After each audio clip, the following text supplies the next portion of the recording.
25 is a good game, and I think a good game for a great foundation for potential future college football games. It's not perfect. If you're looking for a perfect video game, sports video game, then I don't know what to tell you. I wish it could be perfect, but it is what it is.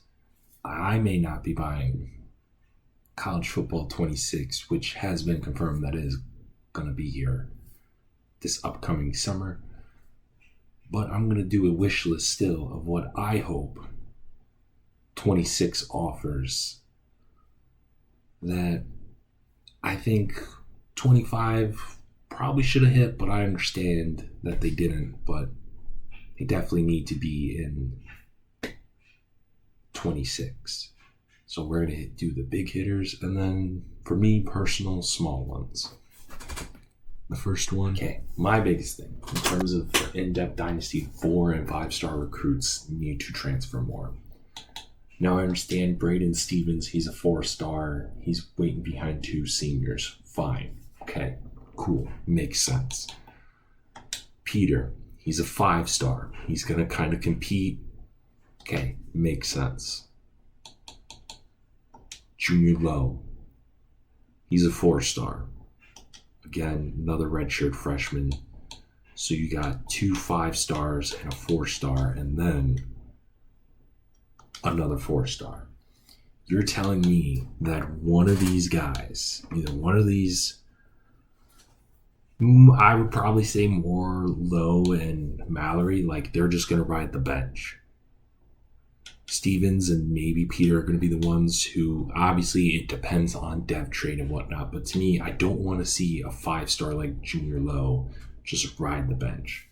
Now, I'm not saying if he doesn't start year 1, he immediately transfers. I think it should be rewarding that you get a 5-star recruit at any position, but then you also should be punished for not starting him.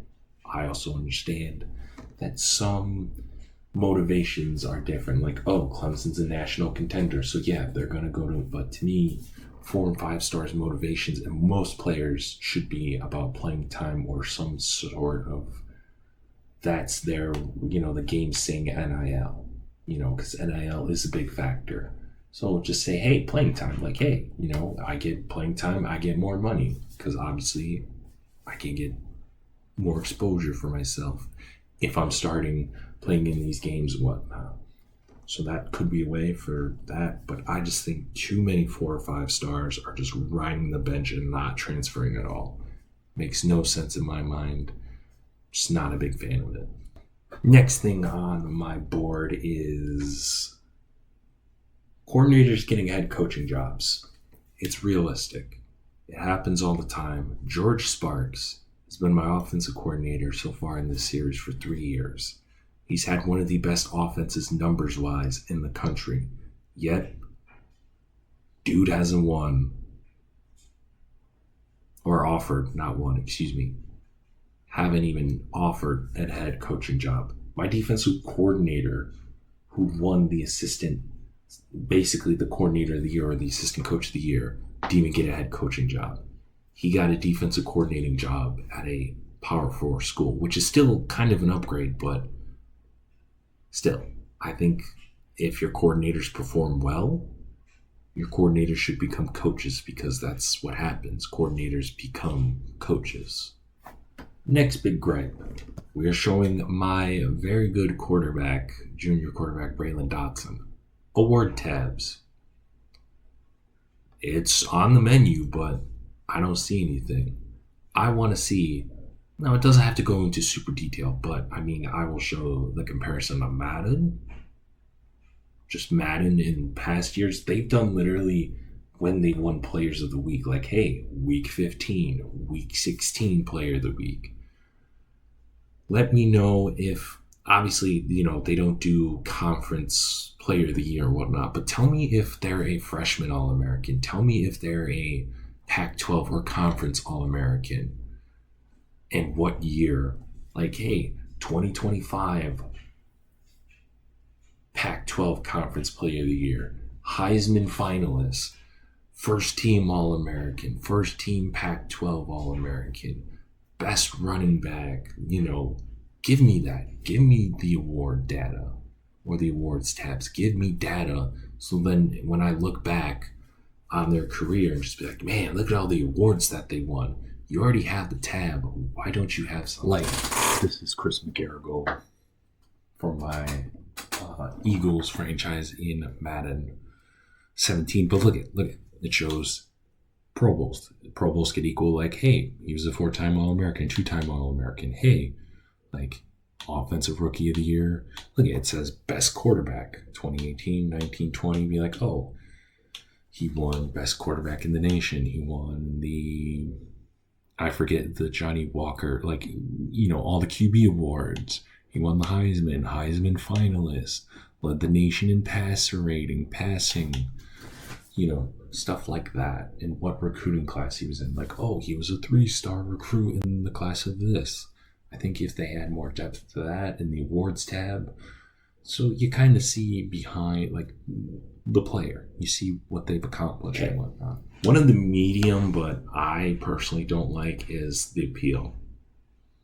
In old Maddens, which I'll show, you could literally wear any type of hoodie. You could have a Belichick type of hoodie. Even in NCAA 14, you could wear a tuxedo, like a full-on suit on the sideline. You could have a Chip Kelly visor. Give me options. Like, yeah, this is a cool sweater. I don't mind the polo either, but if I want to wear a hoodie, I want to wear a hoodie. If I want to wear sweatpants on the sidelines, let me wear sweatpants. If I want to wear a Chip Kelly visor, let me. Old man glasses, yes. Let me customize my coach more. Another small but pet peeve, let me edit coaches' names. I think it would be fun. I just want to do that. Again, we look at coaches. Look at that. Look at that. I have the hoodie, the Belichick hoodie. You love it. Nike casual. If you go the classic, you could do the polo. Polo with nice pants. Polo with sweatpants. You can have this with sweatpants. Relaxed 2, relaxed 3, like the hoodie. Like, this is what I want. Casual. Look at that. He's wearing sweatpants in the Belichick hoodie. Like, that's what I would like to see in the new college football. Let me have options to customize. If I want to be casual like this on the sidelines, let me. If I want to wear a suit, let me. Just let me have a thing that I would like is to edit coaches. I think that would be fun. Edit names, maybe their appearance, like their drip. I think that's just not the biggest thing to me, but I think it would be fun. So, like, I could put former players in other series as coaches, like I wanted to do with this one. Have, like, a bunch of guys from my Hobart Team Builder Dynasty be coaches, coordinators. I can't do that with this. So it's a little bit frustrating on that end. On the Team Builder website, when this was recorded, the Team Builder website was down, but let me edit names on the website. And also, I want customized stadiums. I want, when it's called, the college football playoffs or conference championships, I actually want the logos and stuff on those end zones, not just blank and a color. It's boring, it's stupid. And if you're not going to give us generic stadiums like they do in Madden, at least cover up the old school stadium stuff so it's not as visible and, makes it more realistic to me. But that's all I got. What is your wish list? To me, it's not that big because I just feel like a few things can make this game better. I'm not going to touch gameplay. None of that to me. I know gameplay is important, but to me, that could be a totally other different video. I think it works fine. I understand some people don't see it like that. This is just me for more in-depth to make the Dynasty better. Obviously, you can always improve gameplay. It's not perfect, Plus, there's going to be way more videos about improving that. I want to focus on how I'm helping the Dynasty more in depth, in my opinion, and just make it fun. little bit more. I'm not saying it's not fun now. It could just take it to the next level. But hope you enjoyed this video. Let me know what you want down in the comments. Till next time, you guys have a good one. Peace.